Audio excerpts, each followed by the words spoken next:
Our center was not involved in the Pacific trial, so we've only been able to use it since the NCCN and then later the FDA approval.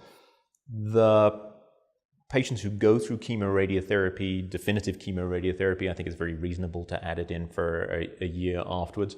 I mean, there are the usual exclusions for anyone with immunotherapy, somebody with a solid organ transplant, somebody with very badly controlled autoimmune disease. You're going to think twice and probably 3 times before using these drugs. And as I mentioned earlier, the whole issue as to whether this is also something you can plug into somebody with a proven driver oncogene, I think is much more debatable. And that may be the group probably that I'm less likely to recommend it and just say, you know, the data's just not there yet.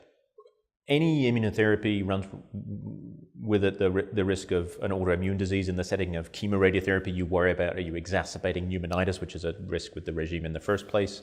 I mean, there definitely was more toxicity when Durvalumab was added in, but it seemed to be manageable. The pneumonitis rate was probably only about 5% or so.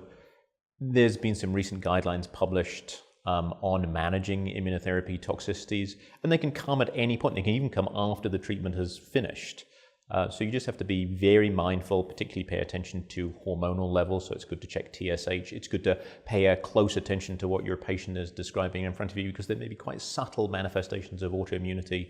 Addison's disease, hypothyroidism, colitis is, you know, obvious, but some of these other things you have to look carefully for.